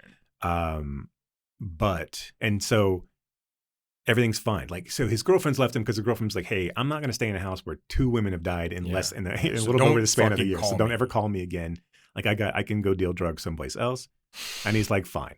And so he gets a package from his dead sister-in-law, and it's the bell. And he's like, I don't believe in this shit. Ha ha ha. It's very funny that she sent this to me. Ding. Ding, ding, ding. And then the scene goes black. And it opens back up, and the porter's next to him. Yeah, that last scene, that last frame is a fucking banger of a scene. He's just standing there, they're both facing the same direction. He's kind of slightly behind him at the table, and he looks over, and then that's it. It's so good. I love that last frame. This movie sounds ridiculous, and it is to a certain extent. On its face, it's ridiculous. Sure, but and it does succumb to jump scares via sound some of the time. Yeah. Which I think I'm going to forgive in this case because it's set like I said, nothing happens for the first hour, like really hour and 7, and that's just an hour and 38 minute movie. So I mean, a minute long movie. So like it's all back in like he doesn't come and talk to her and say, hey, and where she's like, I know you killed my sister until 107. Right. And so all the rest of it is just creep factor, but it keeps your attention the entire time. It's a slow burn, but it keeps your attention the entire time. And it looks good. All of it looks wonderful. Yeah. Like it does its cuts backwards to the past. Well, like everyone's committed to this. It doesn't wink at all. And like it just, everything is like, there's nothing superfluous in this movie, even and so like when I watched this, and I watched it after I watched Longlegs, I was just like, why is this not getting the same type of press that Longlegs is? Because everything that Longlegs does poorly, this movie does better. Like all of the sound effects, it does away with all of the trappings of trying to place it in the past or like give you all these ridiculous clues that lead to nowhere. Yes, you don't really truly know, like, I mean, like that a witch gave their parents that wooden man, but I mean, like, but there's no real inclination of like wanting to understand anything about he's just creepy as shit, and he's scary. I mean, it plays on that golem, the from Judaism, right? Of this like, man made of clay that then embodies what you want it to do. And then the end bite where it's just where he rings, like this guy hasn't believed in anything in the entire time. And like, so if you compare that to Hail Satan, and this is so much better. Right. Like it's just a little bit, okay, like it's not that fucking stupid ass wink of Hail Satan. This is just, okay, he's fucked. Like he's gonna get his come up. Like, and that's what like a lot of these good horror films do. Like where your main bad guy thinks he's gotten away with it, and he finally gets his, he's gonna get his come up. And so he doesn't, but credits roll. It's so good. Like it's so like it really was, and like seeing it in a kind of an isolated theater, I would recommend like watching this at night, like in a dark room. Right. Just because like all of the creep factor is so high, and they do all of the, the girlfriend starts to see things on the camera, like starts to see the sister in the camera. The moments where you cut over and there's a ghost in screen, I think all of those are really done really well, and they're not overused either. This is not a movie that's trying to jump out at you at all the time, and it never goes too far being silly. When the golem like actually stands up and starts to like, there's moments where you don't see the golem move, you just see him move positions. Right. So there's a moment where he's looking up through the hole, or like, okay, she's looking down over the railing and his head's tilted back, just looking up. It's just so cool. But like, even when he like comes to life, it's not silly. And also there's a moment of like, it's never rushed. And there's the person that he's trying to harm has a flashlight. So like you kind of like, he drops it and then it does that thing where you don't see the golem anymore. And all of a sudden he's grabbing him by the neck. I think it does. And I know a lot of that was probably just by nature of the budget of the film, but I think it does all of that really, really well. Yeah. I mean, I think it hides any of those budget pitfalls like really well too, right? It doesn't hurt the film, I don't think. Right. Yeah. No, I really enjoyed it. The director was influenced by Child's Play and Creepshow. Yeah, it feels like a Creepshow. I mean, it feels like a segment in Creepshow where, again, like, especially like even in like Creepshow 2 or the wooden Indian segment, like there's a lot of like Creepshow is this the entire time, right? I mean, every single segment I think is pretty much that bad guy got their due at the end, right? Yeah, he said, I'm a big fan of those old doll comes to life films, but they're always small, and I thought it would be cool to have one that's your size. That would be a force to reckon with if it did come alive. He also went and found like most of the props himself. Yeah. Like, did you see that? Yeah, like browsing antiques and stuff. Yeah, I really like that. I was like, that's cool. That's good. Have you ever seen the 80s horror film Pin? And it's about this doctor who has a anatomically correct like doll. And he's also, but like he's kind of like a Mr. Goodbody doll where you can see his muscles and stuff. Yeah. But it's used for like the dad is a doctor, and obviously he's a little bit perverse, and he uses it to teach him about sex, and also uses it as a surrogate for like things to do right and things to do. So the kids start to think that it actually can talk to them. Like it's a really, really creepy. It doesn't quite work 100%, but it's a really, really creepy horror film that I used to watch all the time when I was a kid. But yeah, it's. I mean, it's not.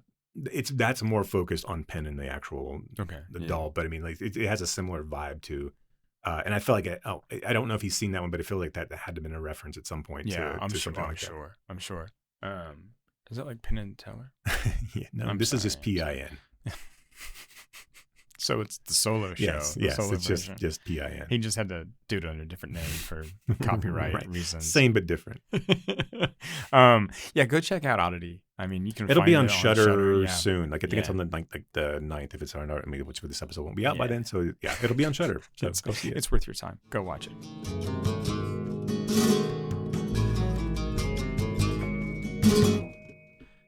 Let's get into Whitebird and a Blizzard. Okay. You sure? I was 17 when my body changed seemingly overnight. Flesh and blood and raging hormones.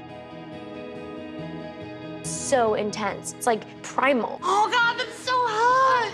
That boy next door, do you love him? It's none of your business. But then, one night that summer, everything changed. I was 17 when my mother disappeared.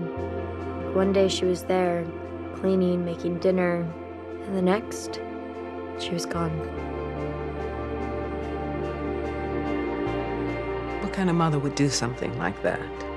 I hate to be the one to tell you this. Hundreds of wives go missing every week. There were times when I thought she was going mad. She was gonna burn the house down. That's the butter.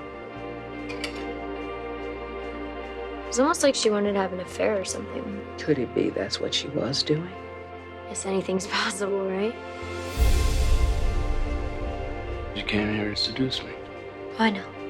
It worked. My father had his own drawer of secrets. Your mother never loved me. No evidence. Not a single trace. She's got to be somewhere, right? You need to let some of your anger out. You're gonna crack. Why are you doing this? Are you insane? Harder!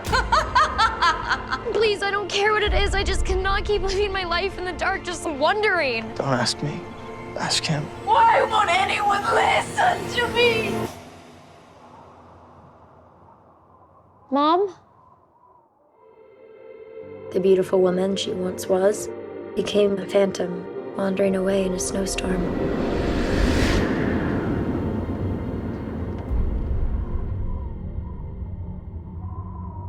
In 1988, a teenage girl's life is thrown into chaos when her mother disappears. Okay. This is two different movies. This is two different movies, and it never really commits to being like either one. Well, right? Every character has their own film. Like Eva Green, Maloney, and Woodley all have different. They're all in different films. Yeah, this is true. None of them are in the same movie. This is. What are we doing? This is dime store pulp soap opera horse shit, and it's not even done well. But that's the thing. Like, it would be more interesting if it really committed to that soap opera thing, right? Because there are some things. Here's the thing. I think that this movie, there are moments when we focus on Eva Green where you feel that kind of like Lynchian suburban, like things suck in the suburbs, and there's something dark lurking here, and we've got these like Norman Rockwell sort of, not colors, but those kind of like the 50s, 60s kind of like, Formica coloring. And it really paints this like picture, I think, of a constructed life, right? Because it looks pretty fake. Right. And I mean that in a good way. Yeah. Right. But there's just not enough of it. It doesn't do anything with that. It never leans into anything. There's no reason, aside from the book being set, I'm sure, in 88 and 91. Like, who the fuck gives a shit that when this is set? Right. Like, if you're not, if you're not, like, they paint this whole picture of, let's lay out the plot real quick. So the plot is Shailene Woodley comes home one day, and her mom is, her dad's sitting on a chair in a kind of mid-century mod And it's been left that way, right? So it's a mid-century mod living room, and like he's like, your mom's disappeared, and like, and he's weirdly upset about it for it only having happened a few hours ago, right? And she's like, she'll come home, she's blah blah blah, and he's like, I'm not so well. If it's like, why don't we go? If you're so worried, let's go to the cops. And he's like, let's don't do that yet. And if she's not back by morning, we'll go to the police. I mean, I think part of that is that we establish early on that all she does is clean the house, cook dinner, clean the house, cook dinner, clean the house, cook dinner. There's always dinner ready, right, when everyone comes home. So, I mean, I think that's an excuse, right, for him to be like, that's why I'm so worried, because it's so like not like your mother. And the movie opens up with the mom laying on, so Eva Green laying on Shailene Woodley's bed, and she's like, she's like out of it. Like she's not really there, and she's like doesn't know why she's laying in bed. She doesn't know why she's in a full cocktail dress, right? I mean, and so she's been acting odd prior to her disappearance. She disappears. Shailene Woodley doesn't really get affected by this much. I know. She just wants to fuck her boyfriend. And that's fine. She's like 16, 17 years old. Sure. Right. But that's all she wants to do. In fact, she's like, we haven't had sex in like over a week. And like, are you going to come over and let me fuck you? Like, it's just, it's weird. It's weird. It's like, weird. And I'm all for sex positivity. Right. I'm all for like positive expressions of sex with younger people as well, but this was just fucking like, this is the only thing she cared about. Like you get the notion, because she ends up going to Berkeley. You get the notion that she's good at school, but you really get the notion that she's just some sex-driven maniac who only thinks about sex. She even talks about like how once you've had real sex, it's all you can think about, and it's such a thing that is not tied to anything else. No, so none of these characters, that's the thing, right? Like this is, on one hand, it's this drama, missing persons drama. On the other, it's a sexual awakening film. I guess, but no, but she's already awake. I know. And so she goes to therapist. Angela Bassett's her therapist. Why is Angela Bassett in this film? I don't know why anybody. Why is she in this film? They go to a cop played by Thomas Jane who's slumming it. Like, I don't know why. Why is he in this film? And also more of him in this film, please. Right.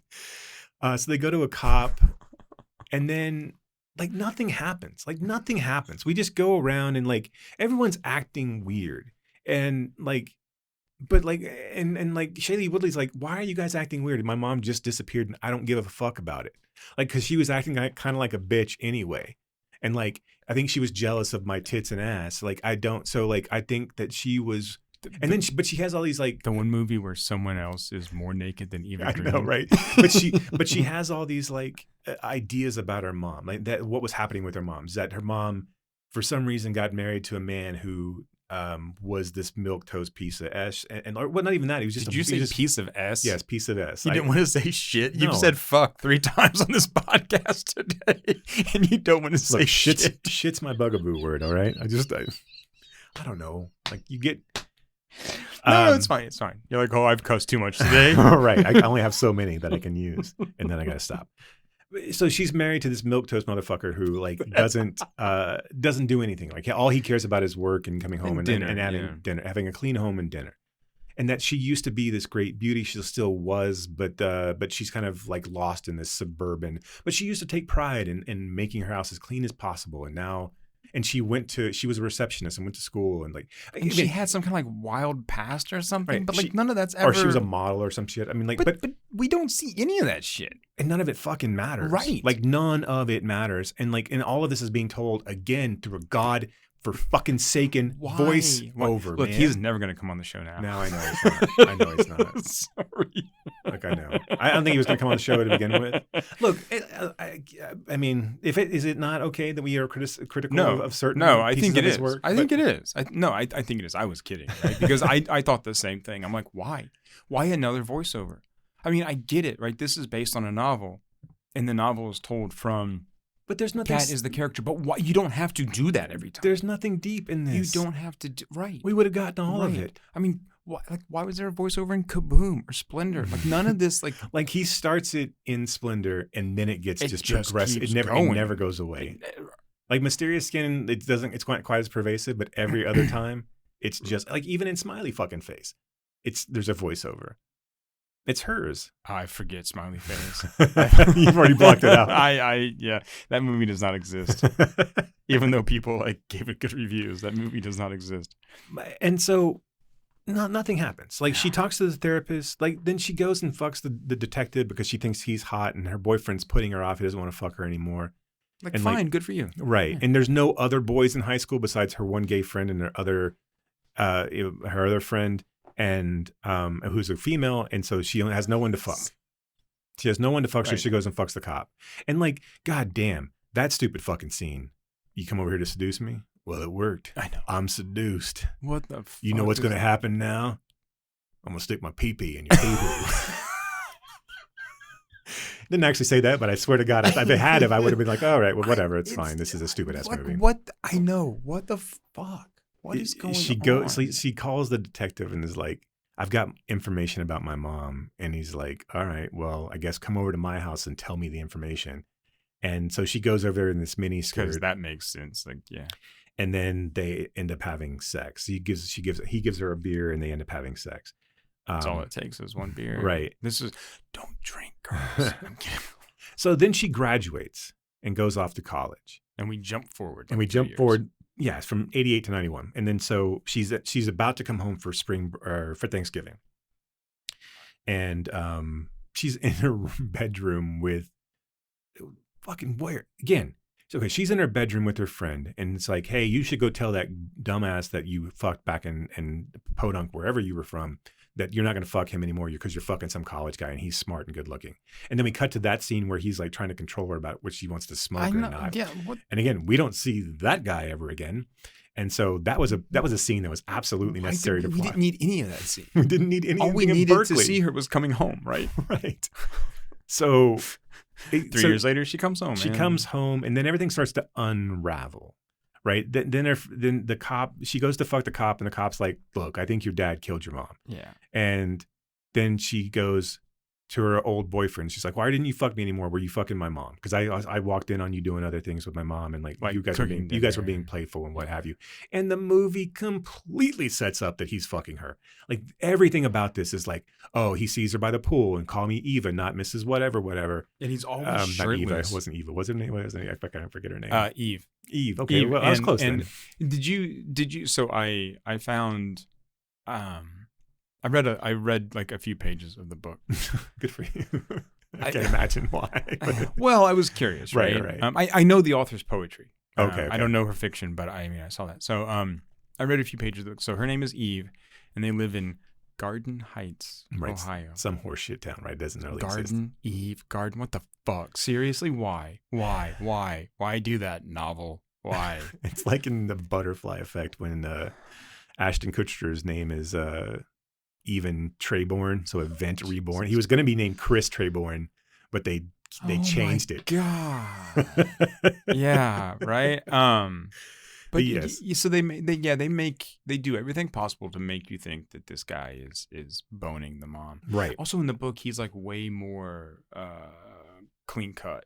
Oh, really? Then he's straight edge. Yeah. I mean, he's playing Atari in 1988, so well past the time where Atari would have been a thing. Well, that's right. Yeah. His mom is blind, which I guess that means something. Yeah, like why does she need to be blind? Because it made no difference in this movie. It didn't. I mean, maybe it made a difference in the book, but it made no difference in this movie. So anyway, yeah, they set us up to think like, oh my gosh, Phil is his name. Phil is boning Eve. Right, and so she confronts Phil, and she's like, "Did you fuck my mom? Because the cop thinks my dad killed my mom. Did you fuck my mom? Is that why my dad killed my mom?" And he's like, I don't know what you're talking about. You need to talk to your dad. Yeah, your dad knows. Your dad knows where your mom is. Right. And so then had her up his sleeve this whole time. Then she has friends over late one night, and they're all just drinking champagne. And Gabri Sidibe goes to put the champagne in the freezer, but the freezer is locked. Well, hang on, because that's when she tells them, like, "Hey, that hot detective I've been boning, he thinks my dad killed my mom." And her friends look at each other and they go, "We all knew that shit from a long time ago. We told you that." And she's like, No. And then we're the only other two characters in this movie that exist. I know. And they're like, let's put this champagne in this like obvious big, huge meat freezer. Right. Which had had an appearance earlier in the movie when everything spoiled and got unplugged. Yeah. Which makes you think that the dad killed somebody else. Right. And put them in the freezer. There are so many like weird misdirects in this movie. Well, okay. So yeah, so there's a lock on the freezer, and the dad, conveniently comes downstairs and says, like, your friends need to leave and stop fucking with my freezer. And they're like, what are you doing? Like, you can't talk to my friends that way. And he's like, yeah, get the fuck out of my house. It's my house, my rules. She's like, I'm a grown up. He's like, fuck off. No, get the fuck out. And she's like, how could you embarrass me in front of my friends? I'm going to go talk to my boyfriend and ask him if you killed mom.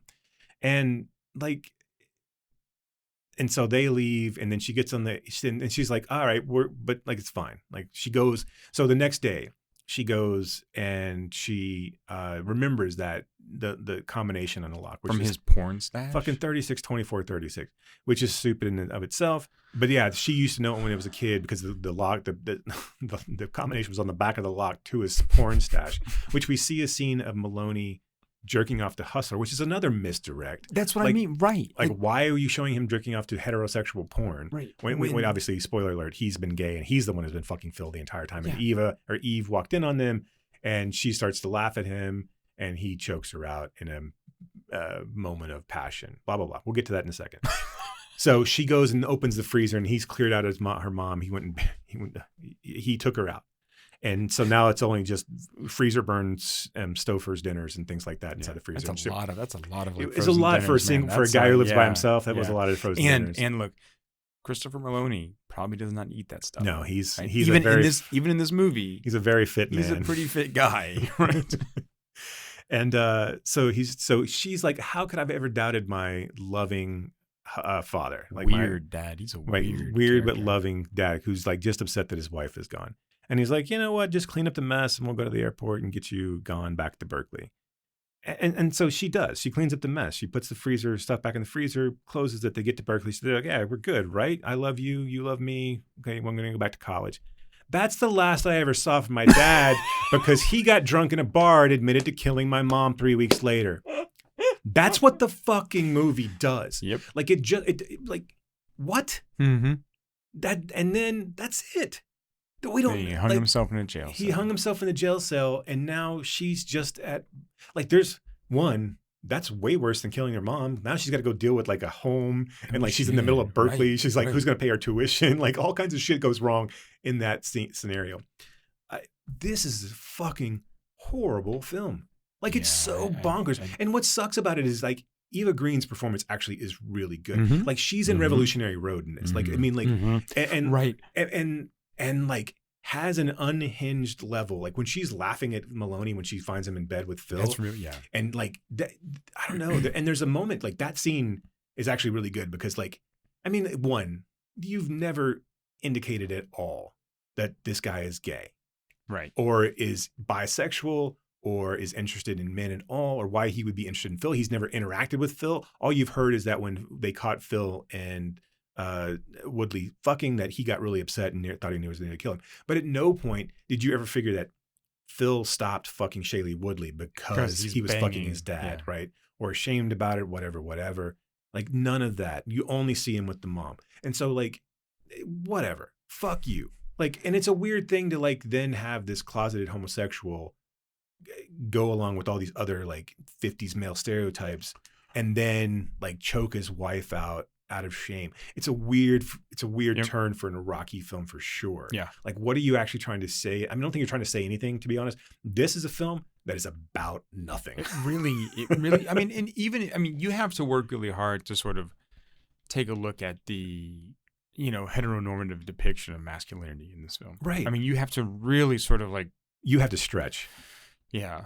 I mean, like we could sort of like, write a journal article on it, but that's too much. I can't. And this is way too much to do. This is Eva Green's film, or should be Eva Green's film. It should be her story. Absolutely. Like Shailene Woodley's not bad in this, but I don't like her character is so nonsensical and one note. Yeah. Like the sex thing is permeated entirely through. She talks to her friends about getting good dick and like primal and how like it's like the guy's just gonna like your friend will one day you'll get that fucking like someone will throw you up against the wall kind of dick and like and here okay, so let me throw this out there.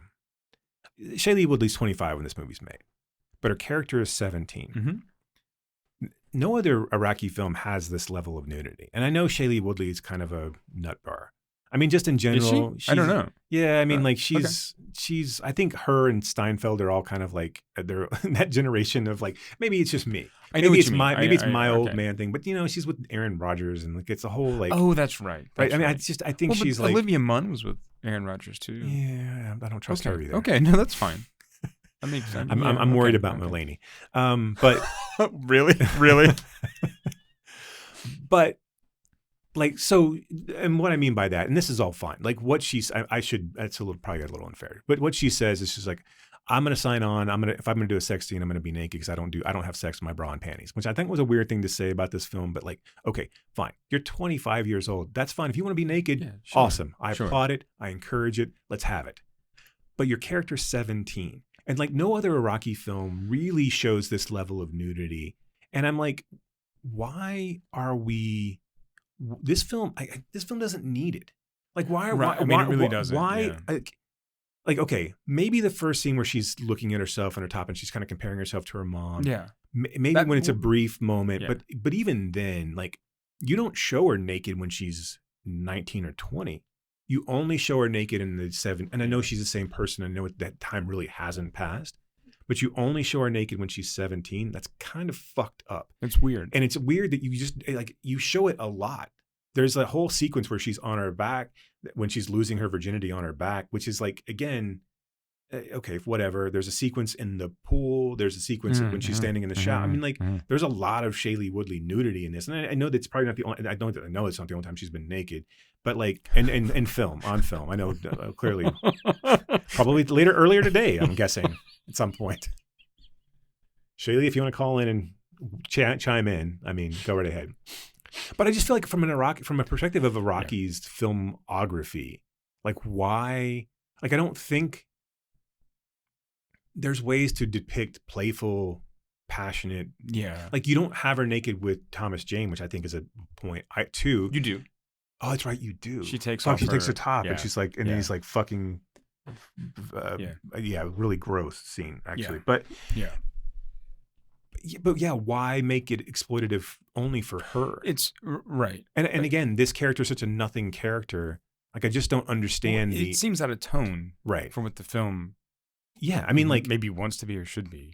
I just don't understand. I never got like, and I don't know. I never understood that motivation. I never understood what she's like, when are we gonna fuck again, or can I come over and fuck, or like, I mean, it was just always just like, look, I'm sure there are 17-year-old girls that are like that, but like, I mean, like, it just feels like it's a weird depiction and all, but again, it's really, and again, I could live with that but the nudity just really kind of like all of it combined just was really kind of off-putting. It just seems like it's kind of over the top. Right? Yeah. I mean, like, and for a movie that doesn't warrant it. I mean, look at the fucking poster of this goddamn film, which is her face looking pensively in a white background. Yeah. Like, what the fuck does this title mean?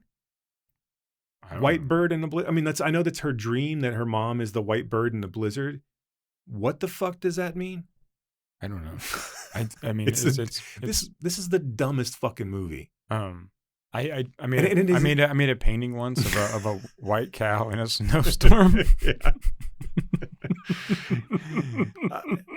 This movie is exactly what I thought it was going to be. I mean, aside from being worse, but like when you see White Bird in a Blizzard in that fucking poster, it looks like a bad Adam Agoyan knockoff film. Right. No, right. Exactly. Yeah. I mean, it is such a weird, it's a title that tries to be deep, right, but it says nothing. Right. And I know that's the title of the book too, but it's just like, yeah, it's so and the book is pretty overwritten to be honest. I mean, it's like you're really pushing the metaphors hard in every line, and it doesn't need that. I mean, so that's something else. But I mean, back to your point about the nudity and everything. There's a way to show her being kind of a hormone rampant horn dog teenager without that shitty dialogue. Right. Because that's the other thing. Right, it's just not good. I mean, I don't know. I mean, you can be direct and that's fine, but you could also be a little more inventive. Well, a little more right. And I think, Araki is shown. I think that Juno Temple's naked quite a bit in Kaboom. Sure. And I mean, we I guess that's true. I was missing that. We see weird things in Nowhere, right? With the Heather, but I think what you're getting at is like there's a different tone to that nudity than there is here. Well, and let me tell you what you're getting at. No, I'm sorry. I think you're right though. But to me, when you specifically like, and again, I know I'm splitting hairs, right? These are actresses who made these choices and directors who made these choices, and the reality of the situation is different than what's being portrayed on screen. But like when you're, and I don't know why it makes a difference to me necessarily, but like Juno Temple is clearly in college, right? That group of they're young adults, yeah. and it'd be one thing. It would be one thing if it was in tone with the film, right? But this is again like her character does nothing other than fuck, and be displeased that her mom is that the inconvenience that her mom is gone, basically, right? That she has to, but really she puts getting laid ahead of like what happened to my mom, right? And I think that's such a weird thing. And so I think just coupled with all of it, it just stood out to me of like this is just a weird level of ick that I don't really want in this film. No, right. I mean, and I don't know if it's like I am curious to well, I'm not that curious to be honest, to figure out what's lost between page and screen, right? Because I don't believe that. Look, this feels like Laura a Kosicki had any part in the screenplay. Right, it was just Araki, and that's why I'm like curious, like what gets lost in translation here. And that's the thing too with the novel. I mean, this feels like a CVS Target novel to me. It does. And so look, nothing wrong, no shade. Like you got something published, people bought it, you made it into a movie. I hope you did great. Well, she's written a bunch of anyway, and that's fine. 100%. I don't mind trash, right? But at least when you're reading this, like if this would have come across on the page of Phil, grabbing her breast or whatever. I don't want to say things. Like I don't want to turn into fucking that podcast where I'm just reading Harlequin romance. Like this is where like Phil reached out and caressed Kat's breast. Tracing. I'm going to stop right now. I'm just going to stop. But at least you can like Phil, she says. When are we going to fuck again, Phil? I mean, like out of all the things that are problematic with this, like I told you off mic, I was like, I wanted to talk about that very, very briefly about that Netflix film Incoming, which again, I know. Oh, that's what you meant by incoming in the text. Yes. I did not understand. I was serious, like, what the, like, incoming freshman? Like, are you giving a lecture? What is? Well, okay, so that's what the lecture came from. Yeah, I was got it. Okay. My incoming, here it comes. This incoming. So, Ogno, please talk about Incoming. Because I'm tired of talking about white birds and blizzards. There's a movie on Netflix that just came out called Incoming, which is being portrayed as like Superbad meets Project X, kind of like it's supposed to be like this new teen comedy, right? Whatever. It like I told you, it feels like it was written by an AI developed by aliens who only heard about teen comedies. Like everything is so fucking stupid. And preteens who really want to be teens. Right. But okay. So this movie's bad. It's just shit. I can't imagine why. Like it's got Bobby Cannavale in it. I looked at I don't know why he's in this. Right. And like he's in it for the same reason Angela Bassett is in, I guess, White Bird and Blizzard. And he's in this like in a weird ass role. Like he's in this where like he's this clearly self-destructive teacher who's like aligning himself with these kids in like bad, but as a joke in the movie, in really bad ways. Like where has some shit going on and like he goes to this high school party and partakes in like drinking and smoking weed, and then he sets himself accidentally on fire. And yeah, it all sounds like it should be fun. It's not even like, but it's all played as a laugh. Nothing's funny in this movie. It's all shit. But it's about these incoming freshmen to high school. So these are 14-year-old kids, right? And so they're trying to make a name for themselves in the school. They're all, and so one of them's in love with his sophomore sister's best friend. Two of them they're all kind of American Pie stereotypes, except for this. There's no jock in this case. Right. There's a rich kid. There's no real jock, and there's no Stifler. I guess Bobby Cannavale plays a Stifler character. But So there's this, I mean, it's just a hero's journey, blah, blah, blah, for all these kids. None of it's funny. None of it pays off. It ignores all the problematic shit. Like, and also there's like things that like where like you take on something like bottoms or there's like subversive shit that they really could have touched on. Nothing does nothing with that. But okay, so they show this party and the main kid, he's like made out with his sister's friend and like they've been friends before, but like he made out with her. So like he's feeling pretty good about himself, but of course he's got to have the downfall, right? So you see this coming from a fucking mile away. Sure. And so these other two seniors see this kid and they're like, hey, because he was standing against the wall by himself at this party. And they're like, hey, we're going to go fuck with this kid. And so they find him a little bit later in the party and he's like, and they're like, hey, you want to do some drugs? And, you know, they don't say it like that. Like they're a fucking 19. Hey kid, I got some drugs for like, you. Like they're straight out of Reefer Madness. You want to partake some drugs? And so they like, they put down this white powder and like, so it's like, oh, it's your first time. We're going to get $100 bill and we're going to do it up right. And they put it on this, you know, put on this girl. So they should like the stomach of this girl. And of course the other girl walks in and sees him doing it. And that's how he falls from grace, right? That's how his downfall. He has to build himself back up. But he fucking does, they make him do ketamine. They give him ketamine and there are no fucking repercussions for it. But like, also like ketamine is now a joke. Right. Like the only thing that happens to him is that he like kind of goes into a K-hole in the party, but like nothing. And the only thing that bad happens to him is he gets written on his face. And then his mom, he like tells his mom he does ketamine. Like this has the very much the dazed and confused, you know, as they come home for the night. Yeah. So his sister basically gets her nose broken. She's later on in the party for some reason. And then there's, and then he's sitting there and he goes, and the mom's just like, what is ketamine? You did ketamine? Like you're going to be grounded for a year. Yeah. That's the fucking, like, look, I understand. Like, I mean, like I just watched Kneecap. And Kneecap, they do ketamine too. These are adults I was gonna say, that are drug dealing adults. And they also, it fucks up their sets. I mean, like, again, I'm, you do the fuck you, right? You think the ketamine's the thing you want to do. That's fine. Don't fucking market this. And again, I hate to be that fucking guy. But don't put. Why are you so irresponsible that you're putting this out? Yeah, like ketamine is different than weed. Well, it's different than right. But I mean, it's different than blow, right? But my point is like, so take a movie like Dazed and Confused, right?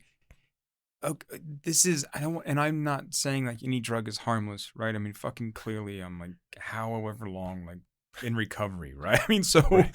I mean, look, every single drug I could get my hands on was harmful, right? Even aspirin. but ketamine is a different class of thing, right? These kids give him ketamine, and like there's again, I don't. And where the fuck did they get ketamine? I don't know. They make a joke about it that it's for cats. Like that was the whole thing. Is like it's either for horses. We don't know what it is. It's either for horses or for cats. That's the joke. It's for yeah. I mean, okay. And but I mean, again, I don't want to be some sort of Pollyanna prude, right? But. Are we so irresponsible that we're going to encourage 14-year-olds to do ketamine? Like it's one thing, again, like you said, I don't want 14-year-olds doing weed or beer. I mean, I've got a 15-year-old. I mean, at that age, I don't want them doing any one of those things. I can tell you what I was doing at 14. Right. But I don't want to Would that make you feel better about your 15? Yes. Yeah. But I just don't understand the impulse to not increase, like make these incoming freshmen, like they're 18. I don't mean in college. Right. Incoming freshmen in college. Like, I just don't understand, like, what are you fucking thinking? And look, I'm not the guy who's going to say that violent video games cause violence or that anybody's going to see this and go and do ketamine. But it does seem in poor taste. It's just fucking weird. And you also had a scene earlier in the film where like, a senior who was selling vitamin D as ecstasy, I think. And like, so like he was selling it to some ruffians and like, and they were going to test it on the spot for fentanyl because they were like, we're going to test it because that shit's out there everywhere. So we're going to test it. And like, but then you do that. But then you let a kid just do ketamine off the girl's chest and he thought it was coke. He thought it was cocaine. He's like, I've never done cocaine before. And the guy was like, oh shit, dude, you still haven't. Like it's one thing for Hector to fuck up Smokey in Friday, right? Right. And laces, right. and make him do angel dust. Yeah. Right.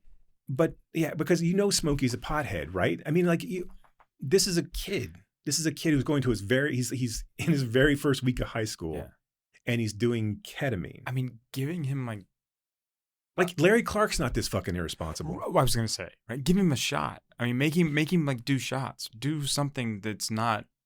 I mean, and of course, and don't give him alcohol poisoning. But I mean, like, no, that just seems fucking ridiculous. I'm not saying censor your art, but what the fuck? Like, what the seriously? Not, what the but fuck? That's just, this is not art either. But again, like, how are you going to test something for fentanyl and then bring in ketamine like that? So one, that makes no fucking sense and it's bad storytelling. Yeah. Right.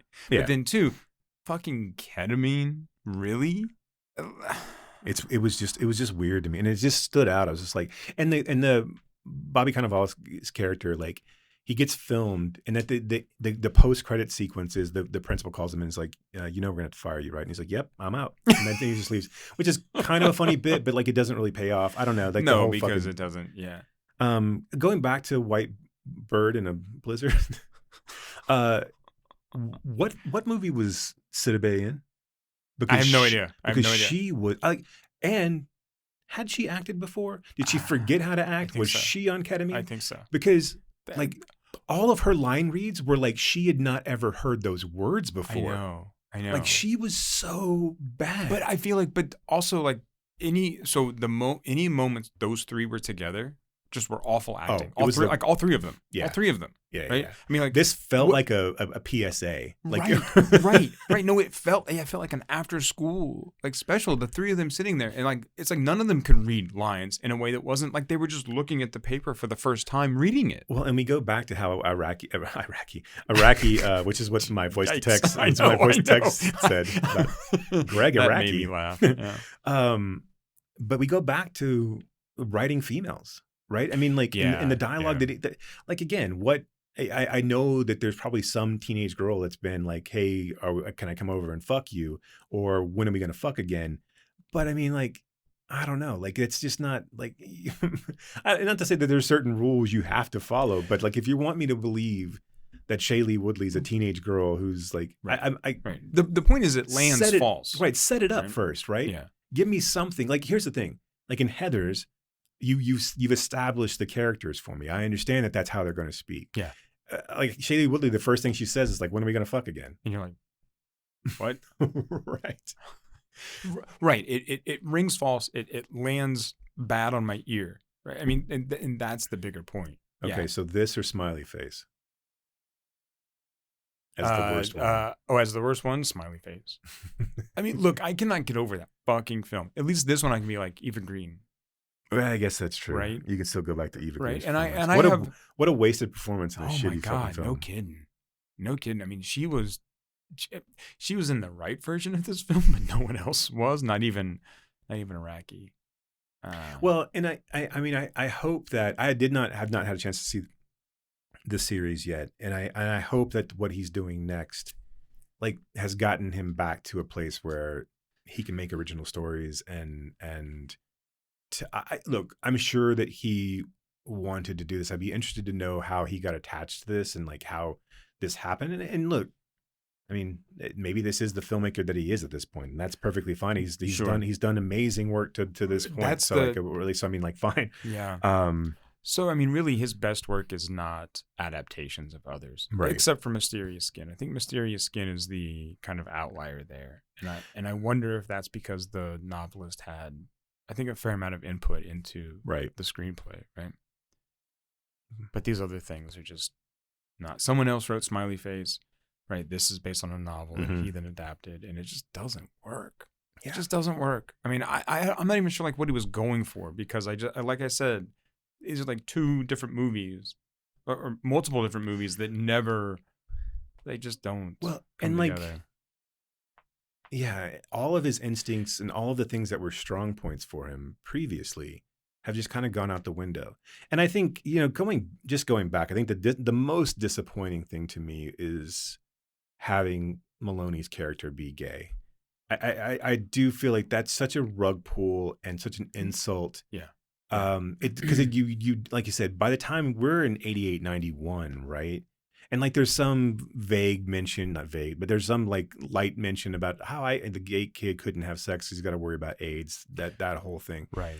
But like, yeah, I mean, all of it with the him jerking off to Hustler, to him, going into the office and all the women loving him and fawning over him and him flirting back with them. Yeah. And then to have this heel turn where he's gay and that's what caused him to kill his wife. But yet he's got a new girlfriend. Right. Who's Laura Palmer. Like, right. Like, and like, there's no character arc for him. So it'd be one thing if you followed him in his story, if you saw him unraveling and him like having to deal with the constraints of being a 1950s breadwinner, but also being In the attracted to 80s, men, yeah, right? Yeah. I mean, like, I just. But see, in that, I think is part. This is what happens when you stick so closely to that point of view, right? When Woodley or Kat becomes our narrator and POV character, we don't get to see anything else, right? And so we find out these moments, and they're just like tricks. They feel like tricks, right? We feel like we've been, purposefully, fooled into thinking one thing, and then gotcha, and it just it's like gotcha journalism, right? And it's right. It's exactly like that. No, but I mean, I think that is a point of view problem, right? So if everything's filtered through Kat, we don't get anything. We're not allowed to get anything else. The much more interesting story is Eva Green's story. Oh, absolutely. I mean, look, and then you can forgive a voiceover too because she's fucking dead. Like, I mean, look, Eva Green's jealous of her daughter who's blossoming into a beautiful young woman. She's and Eva Green feels trapped, and she's trapped in a marriage that because she's spent her entire life like cleaning and cooking. Although the timeline doesn't really work. No, none of it works. Like because like that's a 1950 standard that like but Woodley would have been born in 81. So like even if they were married, no, 71. Wait, right. She wasn't 7. True. Sorry. Colin. Look, math is hard. All right. No, I agree. Look, numbers make me sweaty. I don't like it. So she would have been married in 71. So let's just say they got married in like 67, 68. Like that doesn't work. No, for none of like this works. That's like for the 50s outlook that they were saying. Even if Maloney was some sort of like actual realized character who put that upon her, it doesn't work at that point. Like, because they don't even have like a fucking, I mean, like, yeah, all of the things that would have been going on at that time, which is again why you've got to be careful in like these films that are set in the past. Just they're so tricky to pull off well without making it seem, just ridiculously trite, right? Yeah. And like, so yeah, you're right. We get nothing because she, and again, the weird thing is that her character only gives a shit about having sex. And so she doesn't give a shit about her mom and she doesn't give a shit about her dad. I know. And so, but the story is ostensibly about her parents' relationship. It's the weirdest fucking movie, man. I don't know what's going on. I have no idea. It's so fucking bizarre. It makes no sense. Well, it's the last one. Yeah. Until the next one. But it's the last one. Right? It's the last one till the next last one. Well, it's the last one until Olivia Wilde comes out, right? It's still. Oh yeah. And then we'll have to watch that one. They just started production, or they're just starting production. Well, they will on October 1st. Yeah. Which is almost a month away. Right. All right. No time between now and then to talk to a podcast. He says after saying, "What the fuck is this movie?" I don't even know why I'm upset. Like really, because she didn't respond to me. Are you really upset? No, like, are you? I did feel hurt? I didn't really. Okay, but I still did get a response. I still have other outlets too. I can reach directly out to Gregg. So. Yeah. Be like, hey, don't listen to this last. Go listen to these episodes where we praise you effusively. Don't listen to this one. Do you think that people listen? Do you think that celebrities go back and listen to the episodes to see what we're all about? I don't know. Do you think? Do you think if we got Araki on the horn, he'd be like, "What did those guys think of White Bird in a Blizzard?" I can't even say the fucking name of that. White Bird in a Blizzard. I don't know. I don't know. Damn, that title makes me angry. I'm not sure why. I don't know why like celebrities would go back to. Well, I mean, I guess I do because their ego's involved, right? Sure. But at the same time, like, why do you want to read criticism of your work? Why do you want to hear criticism, good or bad, right? Because it shouldn't theoretically matter. Oh, right. I mean, it shouldn't matter what someone who's writing for the New York Times or two guys talking into microphones, really, really think about your work. That shouldn't matter to you. Right. Right. You shouldn't be making it for us. Right. Right. So I don't know. I'm sure some do.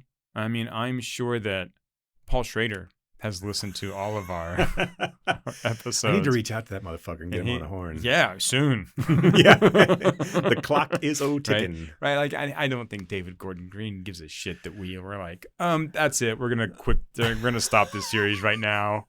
Like, you guys really missed out on my best work. Well, I don't know that we're going to talk about nutcrackers. But yeah, I don't know. Like, I don't know why you would. I don't know. I agree with you. I mean, it's better if you don't. Here's the thing. I will. So, like, for listeners who don't know, right? I teach in higher ed, right? Quote unquote teach. There's a tool out there called Rate My Professor, right? And it's for the students. The students, rate the professor so that they can be like, oh, I'm going to take this guy. People will say to me, have you looked at your Rate My Professor page? I'm like, absolutely not. I do not care.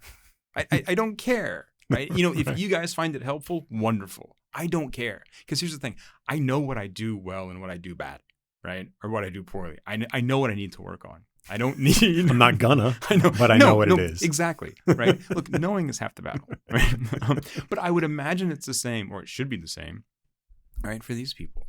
Yeah, no, I agree. But here's the other thing, too, is that... And it's not going to change how we talk either. I mean, no, absolutely not. But, I've written criticism on music and on books, and I've gotten responses from artists and writers who have clearly read what I wrote about them. I always thought that was, I don't know. I'm like, why are you reading like my work? Who cares? Right. Even though clearly I care, but again, it's not like for them. I'm not trying to make them feel good, right? I mean, I feel good. But right. So I don't know. I'm sure Araki doesn't. I'm still going to reach out. Hopefully Duvall comes back and says something. If not, I'm just going to reach out to Noel and Liam, to see if I can get them on before their big tour. Hey, they're back. Everything's right in the world because Oasis is a band again. Step inside. They were the next Beatles, Brock. They were the next Beatles. They were our Beatles. We should have had them. And they couldn't get over their own goddamn egos. If Paul and John were related. You realize that Brit pop stuff was around the same time that like shoegaze stuff was around. Yeah. Right? Okay. Look, we have so little to grasp onto. Like, let's. I mean, like, but if those two can heal, why can't Israel and Palestine? That is the topic for the next podcast. We're gonna send Oasis to do a Jerusalem concert and also negotiate it's a different kind of wall concert, right? It's like Billy Joel and Perestroika and Glasnost, yes. But yet Noel and Liam and Gaza. Look, so yeah, next episode we're gonna figure out the Middle East problem. We are going to talk about Israel and Palestine and Oasis. But until then, here's Wonderwall. Keep screaming.